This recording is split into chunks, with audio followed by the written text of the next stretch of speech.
الحمد لله الذي أنعم والشكر على ما أولى والصلاة والسلام على رسله ومصابه الرشاد وبعد. اللهم صل على محمد وعلى آل محمد كما صليت على إبراهيم وعلى آل إبراهيم. اللهم بارك على محمد وعلى آل محمد كما باركت على إبراهيم وعلى آل إبراهيم إنك حميد مجيد. أما بعد فإن خير الحديث كتاب الله وخير الهدي هدي محمد صلى الله عليه وسلم وشر الأمور محدثاتها فكل بدعة ضلالة وكل ضلالة في النار. أيها الناس اتقوا الله حق تقاته فلا تموتن إلا وأنتم مسلمون. أعوذ بالله من الشيطان الرجيم. بسم الله الرحمن الرحيم. قل ما يعبأ بكم ربي لولا دعاؤكم فقد كذبتم فسوف يكون لزاما.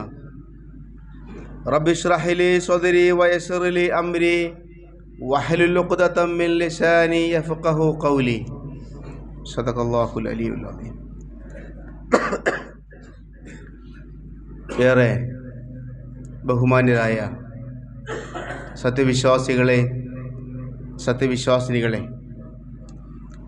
അള്ളാഹുവിൻ്റെ നിയമനിർദ്ദേശങ്ങളെ സൂക്ഷിച്ച് മുഅ്മിനായി ജീവിക്കാനും മുഫ്ലിഹായി മരിക്കാനും പരമാവധി പരിശ്രമിക്കണമെന്നും അള്ളാഹു സുബ്ഹാനഹു തആല അതിന് നമുക്ക് എല്ലാ നിലക്കുമുള്ള തൗഫീഖ് നൽകുമാറാവട്ടെ എന്നും ആത്മാർത്ഥമായി പ്രാർത്ഥിക്കുകയും ആമുഖമായി ഉണർത്തുകയുമാണ്. വിശുദ്ധ ഖുർആനിലെ നമുക്കേവർക്കും അറിയാവുന്ന ഒരു വചനമാണ് വമാ ഖലഖ്തുൽ ജിന്ന വൽ ഇൻസ ഇല്ലാ ലിയഅ്ബുദൂൻ.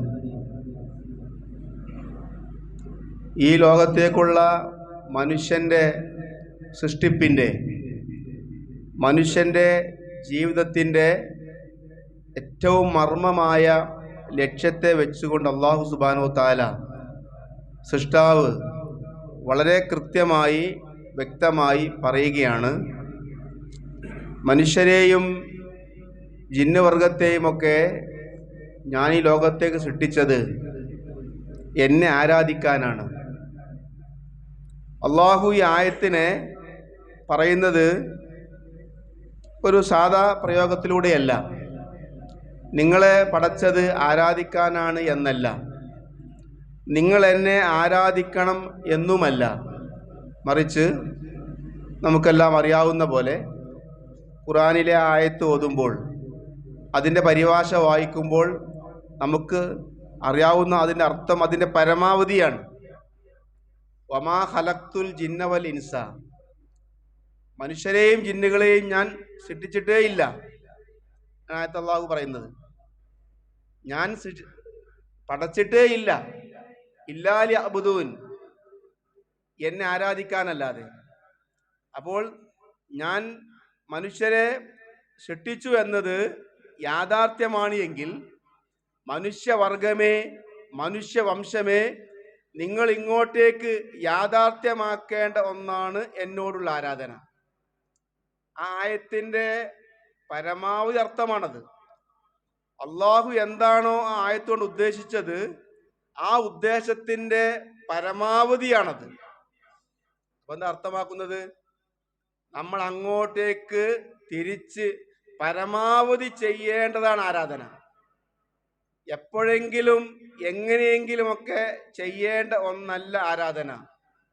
ആ ആയത്തിൽ അള്ളാഹു ഉദ്ദേശിക്കുന്ന പോലെ, ഞാൻ നിങ്ങളെ പടച്ചിട്ടേ ഇല്ല ആരാധിക്കാനല്ലാതെ. നമ്മളൊക്കെ പറയാറില്ലേ, നമ്മൾ അങ്ങോട്ടേക്ക് പ്രവാസ ലോകത്തേക്ക് പോകുന്നത് നാട് കാണാനോ അല്ലെങ്കിൽ അവിടെ ജീവിക്കാനോ അല്ലല്ലോ. ആ പോകുന്നവന്റെ ഉദ്ദേശം കർമ്മത്തിലൂടെ ബോധ്യമാകും. ഈ പള്ളിയിൽ യാദൃശ്ചികമായി മറ്റുമൊക്കെ വരുന്ന ഒരു യാത്രക്കാരനായി കയറി വരുന്ന ആളാണ് ഞാൻ. പക്ഷെ ഇന്ന് എൻ്റെ വരവ് എന്താണ് എന്നുള്ളത് എൻ്റെ പ്രവൃത്തിയിലൂടെ ബോധ്യമാകും. നിങ്ങൾ ഈ സമയത്ത് പള്ളിയിലിരിക്കുന്നു, ബോധ്യമാകും. അത് ഏത് ജോലിക്കാരനെയും എങ്ങോട്ടേക്ക് പോകുന്ന ആളെയും ആളുടെ ഉദ്ദേശം എന്താണെന്ന് കൃത്യമായി പ്രവൃത്തിയിലൂടെ ബോധ്യമാകും. ഇതേപോലെ മനുഷ്യരെ നിങ്ങൾ ബോധ്യമാക്കേണ്ട ഒന്നാണ് ആരാധന. ഈ ആരാധന എന്ന് കേൾക്കുമ്പോൾ സാമാന്യ സമൂഹത്തിന്, പൊതുസമൂഹത്തിന് ബോധ്യമാവുക ചില കർമ്മങ്ങളാണ്. നമ്മൾ നിർവഹിക്കുന്ന ഈ ആരാധന, ഈ ജുമാ ഒരു ഇബാദത്താണ്, നിർവഹിച്ച സുബഹി ഇബാദത്താണ്. ഇതേപോലെ ആഴ്ചയിലെ ഈ പറഞ്ഞ ജുമാ ആരാധനയാണ്. വർഷത്തിൽ വരുന്ന ഇനി വരാൻ പോകുന്ന നോമ്പ് ആരാധനയാണ്.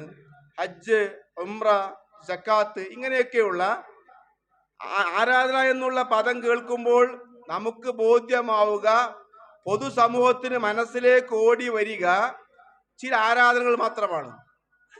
നോക്കൂ നിങ്ങൾ, ഈ ആരാധനകൾ മാത്രമാണ് അള്ളാഹുവിൻ്റെ സൃഷ്ടിപ്പിന്റെ ഉദ്ദേശമെങ്കിൽ ആ ആയത്തിന്റെ ആഴവും നമ്മുടെ ആയുസ്സുമായി നീതി പാലിക്കാൻ സാധിക്കുമോ? നമുക്കറിയാവുന്ന വിഷയത്തെ ലളിതമായി പറയുകയാണ്. അള്ളാഹു പറഞ്ഞത് നിങ്ങൾ എന്നെ ആരാധിക്കണമെന്ന് മാത്രമല്ല. അള്ളാഹു അവിടെ അവസാനിപ്പിച്ചില്ല. ആരാധിക്കണം കേട്ടോ എന്നും പറഞ്ഞില്ല.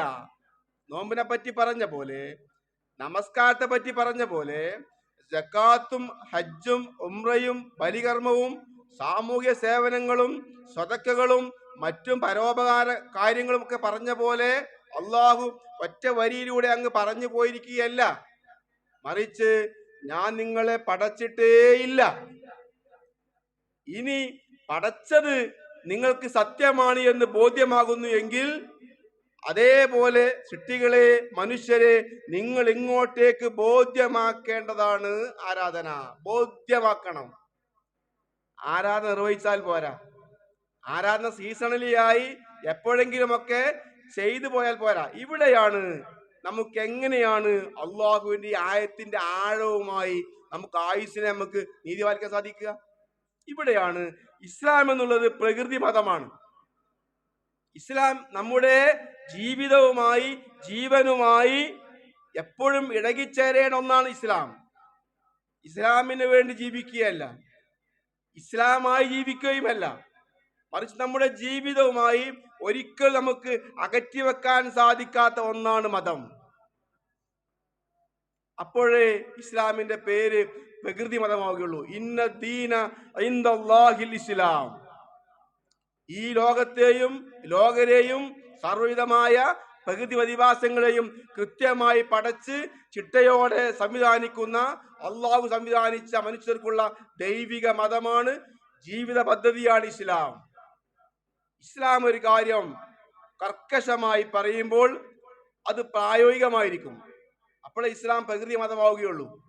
ഇസ്ലാം ഒരു കാര്യം കർക്കശമായി പറയുമ്പോൾ അത് ലോകത്തിലെ ഏറ്റവും ദുർബലനായ അവസാന വ്യക്തിക്കും സാധിക്കും. അള്ളാഹു പറഞ്ഞു, മനുഷ്യരെ അള്ളാഹുവിനെ മാത്രമേ ആരാധിക്കാൻ പാടുള്ളൂ, അള്ളാഹുവിന്റെ കൂടെ ആരെയും പങ്കു ചേർക്കരുത്. അള്ളാഹുവിന്റെ കർക്കശമായ ആരെങ്കിലും പങ്കു ചേർത്താൽ മുൻകാല പ്രാബല്യമില്ലാതെ അയാൾ അമലു, എല്ലാ കർമ്മങ്ങളും പൊളിഞ്ഞു പോയി അയാൾ അവിശ്വാസിയായി തീർന്നു. ഇത് കാരുണ്യവാനായ അള്ളാഹുവിന്റെ ഒരു കരുണയുമില്ലാത്ത പച്ചപ്രയോഗമാണ്, പരമാർത്ഥമാണ്. അള്ളാഹുവിൽ പങ്കു ചേർത്താൽ അവന്റെ പ്രായമോ പാരമ്പര്യമോ സേവനങ്ങളോ ഒന്നും പ്രസക്തിയില്ല. ശിർക്ക് ചെയ്തോ മുശ്രിക്കായോ സ്വർഗം ഹറാമാണ്, നരകത്തിന്റെ ആഴിയിലേക്ക് പോകേണ്ടി വരും. നോക്കൂ നിങ്ങൾ, അള്ളാഹുവിന്റെ ഈ കർക്കശമായ പ്രയോഗം കേൾക്കുമ്പോൾ ഏതെങ്കിലും ഒരു അടിമ, അള്ളാഹുവിന്റെ ഒരു മനുഷ്യൻ, അള്ളാഹുവിന്റെ അടിമ, ലോകത്തിലെ ഏതെങ്കിലും കോണിലെ ഒരു മനുഷ്യൻ നെഞ്ഞത്തൊഴിയണോ? എനിക്ക് 4-5 ഏക്കർ സ്ഥലമുണ്ടെങ്കിൽ എനിക്ക് മുശ്രിക്കാവാതെ ജീവിക്കാമായിരുന്നു. എനിക്ക് 8-10 മക്കളുണ്ടെങ്കിൽ എനിക്ക് മുശ്രിക്കാവാതെ ജീവിക്കാമായിരുന്നു. ഞാൻ ജീവിക്കുന്നത് മക്കയിലായിരുന്നെങ്കിൽ എനിക്ക് മുശ്രിക്കാവാതെ ജീവിക്കാമായിരുന്നു.